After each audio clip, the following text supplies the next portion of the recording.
ሰላም ቤተሰብ እንዴት ናችሁ? በያላችሁበት ሰላማችሁ ይብዛልኝ። አንድ ነገር ልንገራችሁ። የዛሬን ያሁኗን እንጂ የምናውቀው የነገን በህይወታችን ላይ ምን እንደሚፈጠርብን አናቅም። ሰው መልካም ነገር ከዘራ መልካም ነገር ያጭዳል፣ ክፉ ነገር ከዘራ ደግሞ ክፉ ነገር ያጭዳል። ሁሉም ነገር በሂደት ይከፈለዋል፣ እንዳሰጣጡ ሁሉም ነገር ይሰጠዋል ማለት ነው። ስለዚህ በተቻለን አቅም ለሰው ልጅ መልካም ነገር እናስብ፣ መልካም ነገር እናድርግ፣ ክፉ ነገር አናድርግ። ለሰው ልጅ ክፉ ነገር አትመኙ። ምን ልላችሁ እንደፈለኩ ታውቃላችሁ? ሀይሚዬንና ብሩኬን ለማለያየት በጣም ብዙ መንገድ የምትሄዱ ሰዎች አላችሁ።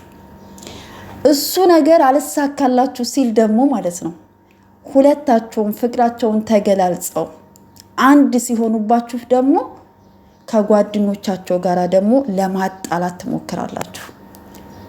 አያችሁ ምን ያህል አይምሯችሁ በክፋት እንደተሞላ ማለት ነው። እውነቴን ነው የምላችሁ ማለት ነው። ዛሬ እንደዚህ በሰው ላይ ክፉ ነገር ያሰባችሁ፣ በስኬታቸው ያልተደሰታችሁ፣ እነሱን ለማለያየት በጣም ብዙ የምትጥሩ ሰዎች ግን ነገ በህይወታችሁ ላይ ምን እንደሚያጋጥማችሁ አስቡበት። ከቻላችሁ ለሰው ልጅ መልካም ነገር አስቡ። እሺ ከናንተ ይቅር። ክፉ ነገር ግን መጥፎ ነው አታስቡ። ምክንያቱም እናንተ ክፉ ነገር ብታስቡ እነሱ ጋር ምንም አይነት ነገር አይደርስባቸው። ምክንያቱም ልባቸው ንጹህ ነው። ፈጣሪ ስላላቸው፣ ፈጣሪ ስላጣመራቸው፣ ፈጣሪ አንድ ስላደረጋቸው ምንም አይነት ፈተና እንኳን ቢመጣ እሱ ፈጣሪ ያሳልፋቸዋል። እናንተ ደግሞ እያያችኋቸው ትቃጠላላችሁ ማለት ነው። ሀይሚና ብሩክ እዚህ ደረጃ የደረሱት ቀን ከሌሊት ሰርተው ነው፣ ተግተው ሰርተው፣ እሺ ብዙ ዋጋ ከፍለው ነው። እንደዚህ ዝም ብለው አይደለም እዚህ ደረጃ የደረሱት። ሰርተው ላባቸውን ጠብ አድርገው ሰርተው፣ በሰው አይደለም በራሳቸው መንገድ በራሳቸው አይዲያ በጣም ብዙ ዋጋ ተከፋፍለው ነው።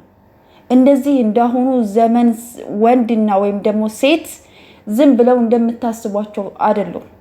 ፍቅራቸውን በልባቸው አንግተው ይዘው ስኬታቸው ላይ እስኪደርሱ ድረስ ቤተሰባቸውን አክብረው እርስ በራሳቸው ተከባብረው ጊዜው እስከሚደርስ ድረስ እየተሳሰቡ እየተዛዘኑ ነው እዚህ ደረጃ የደረሱት።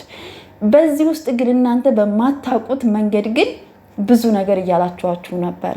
ለመለያየት በጣም ብዙ ነገር ትጥራላችሁ። ብዙ ነገር ግን ለምንድን ነው ማለት ሀይሚና ብሩኬ ተለያይተው እናንተ ህይወት ውስጥ ምንድነው የሚጨምርላችሁ? ምንድነው የሚቀንስባችሁ? ብሩኬ ትናንትና ወጥቶ ስለተናገረ እኔ በጣም ደስ ነው ያለኝ። እመቤቴን በጣም ደስ ብሎኛል። ምክንያቱም በቃ ለነሱ ክፉ የሚያስበባቸውን ለነሱ ህይወት በጣም ብዙ እንትን የሚሉ ሰዎችን ስላዩ በጣም ደስ ብሎኛል። በቃ ብዙ ነገር ተምረውበታል። እናንተ ከዚህ በኋላ ብዙ ነገር እያያችሁ ትቃጠላላችሁ። እነሱም ህይወታቸውን ይኖራሉ። አይሰሟችሁም ነው የምላችሁ። በቃ አይሰሟችሁም። እነሱ ህይወታቸውን ነው የሚኖሩት እና እባካችሁ ተዋቸው። በቃ በማንኛውም ህይወት ውስጥ አትግቡ። የራሳችሁን ህይወት ኑሩ። እኔ እንጃ እኔ አላቅም። በሴት ልጅ ሲሆን ደግሞ በጣም ከባድ ነው ስሜቱ ታውቃላችሁ። ሀይሚዬን ሲሰድቧት፣ ሀይሚዬን ብዙ ነገር ሲሏት፣ የሆነ ነገር አንዴ ለገንዘብ ነው የሚፈልግሽ ይሏታል፣ አንዴ ለምንድን ነው የሚፈልግሽ ይሏታል፣ አንዴ ልጅቷ እኮ በጣም ስማርት ስለሆነች ነው። ስማርት ስለሆነች ጀግና ስለሆነች ስለማትሰማችሁ ነው እንጂ ማለት ነው። የእናንተን ነገር ብትሰማ ኑሮ አይደለም 2 ዓመት ሳምንት ራሱ ከሱ ጋር ትቆይም። ነገር ግን አሰማችሁም። ምክንያቱም እነሱ ልብ ለልብ ይተዋወቃሉ። ሰምታችኋት ከሆነ ማለት ነው ሰው ብዙ ነገር ሊያወራ ይችላል። ያልሆንከውን ሁነሃል ተብለ ብዙ ነገር ተወርቶብሃል፣ ብዙ ነገርም ተብለሃል። እኔ ግን ልብህን ስለማቀው ሁሉን ነገር ችዬ ሁሉን ነገር ተቋቁሜ እዚህ ደረጃ ደረስኩኝ።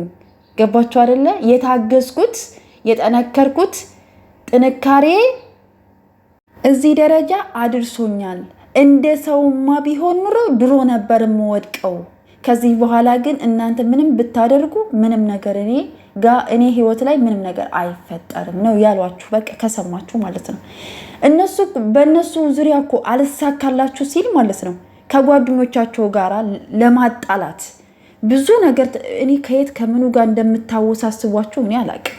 እንዴ ከጓደኞቻቸው ከሚወዷቸው ከጓደኛም አልፎ ወንድሜ እህቴ ከሚባባሉ ሰዎች ጋራ እናንተ በእነሱ ህይወት ውስጥ ገብታችሁ ለማጣላት የሆነ ክፍተት ለመፍጠር የሆነ በቃ ብሩኬ ፍቅሩን ሲገልጽ ሀይሚዬ ፍቅሯን ስትገልጽ የራሳቸውን ህይወት ሲጀምሩ በቃ ተቃጠላችሁ። በስመ አብ ወወልድ ወመንፈስ ቅዱስ።